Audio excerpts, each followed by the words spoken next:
बैंकों से लोन लो और उसे मत चुकाओ। कई कंपनियां इस खेल में माहिर होती हैं और इसी खेल की एक कड़ी है बैंकों से लोन ले लो और बेहद कम कीमत में उसे सेटल कर लो। देश की सरकारी कंपनी NARCL के साथ भी कुछ ऐसा ही हुआ है।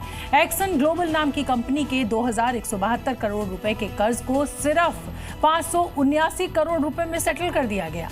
और इसी से मिलता जुलता मामला दिल्ली के भीकाजी कामा पैलेस में मौजूद मशहूर होटल हायत रीजेंसी के केस में भी हुआ। उसके कर्ज को भी कम कीमत में सेटल करने की कोशिश की गई, लेकिन सुप्रीम कोर्ट ने सेटलमेंट से जुड़े दस्तावेज और जानकारियां मांगकर प्रक्रिया पर सवाल खड़े कर दिए। सवाल यह है कि सरकारी कंपनी NARCL ने लोन सेटलमेंट में ऐसी स्क्रूटनी कराने की बात आखिर क्यों की?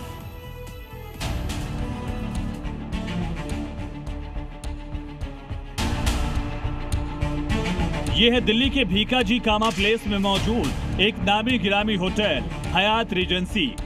इस मशहूर होटल पर एक समय 6 बैंकों का कर्ज था। बैंकों का कर्ज नहीं चुका पाने के कारण होटल के जब्त होने की नौबत आ गई थी, जिसके बाद होटल ने बैंकों के लोन सेटलमेंट की पेशकश की। सेटलमेंट की प्रक्रिया में होटल हयात रीजेंसी की वैल्यू साल 2021 में दो अलग अलग वैल्यूअर ने 2600 करोड़ रुपए और 2651 करोड़ 39 लाख रुपए बताई थी।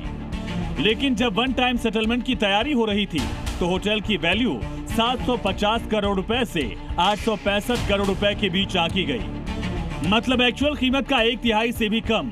होटल की कीमत और वन टाइम सेटलमेंट के दौरान प्रॉपर्टी की वैल्यू में कमी का मामला सुप्रीम कोर्ट में भी पहुंचा। तब सुप्रीम कोर्ट ने लोन सेटलमेंट से ठीक पहले होटल हयात रीजेंसी की वैल्यूएशन, बैंकों के मूल रिकॉर्ड, बकाया पैसों की जानकारी मांग ली। मकसद ये था कि जिस कीमत पर होटल के लोन का सेटलमेंट हुआ है वो सही है या नहीं।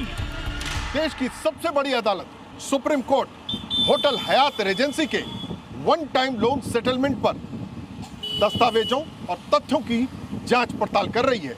वहीं देश की सरकारी company NARCL action global limited के वन टाइम लोन सेटलमेंट पर ऐसी जांच पड़ताल करने की हिम्मत क्यों नहीं की? आखिर ऐसा करने से उसे कौन रोक रहा था? NARCL को एक्सॉन ग्लोबल प्राइवेट लिमिटेड के प्रमोटर अप्रेस गर्ग से 2172 करोड़ रुपए रिकवर करने थे। सरकारी कंपनी NARCL ने सिर्फ 579 करोड़ रुपए में डिफॉल्टर अप्रेस गर्ग को ही लोन सेटलमेंट कर दिया। सरकारी कंपनी ने पब्लिक मनी के 1600 करोड़ रुपए नुकसान करवा दिए। अब सवाल उठ रहे हैं कि NARCL ने पब्लिक के पैसों का नुकसान करने के लिए नियमों की अनदेखी कर दी, क्योंकि सरकारी कंपनी NARCL ने लोन सेटलमेंट के लिए किसी कंपनी को बोली के लिए नहीं बुलाया। अगर सरकारी कंपनी NARCL प्राइवेट डिस्कवरी करती, मतलब लोन सेटलमेंट के लिए बिडिंग करवाती, तो हो सकता है कि 579 करोड़ रुपए की जगह कोई बिडर 1000 करोड़ या 1500 करोड़ रुपए की बोली लगाता। जिस तरह से होटल हयात रीजेंसी के केस में 2 बिडर्स ने 2600 करोड़ रुपए तक की बोली लगाई, लेकिन एक्सॉन के केस में सरकारी कंपनी NARCL ने किसी को बोली लगाने का मौका ही नहीं दिया। एसेट रिकंस्ट्रक्शन कंपनी लिमिटेड यानी NARCL लोन सेटलमेंट के दौरान अक्सर सवालों के घेरे में रहती है। इस बार भी सवालों के घेरे में है।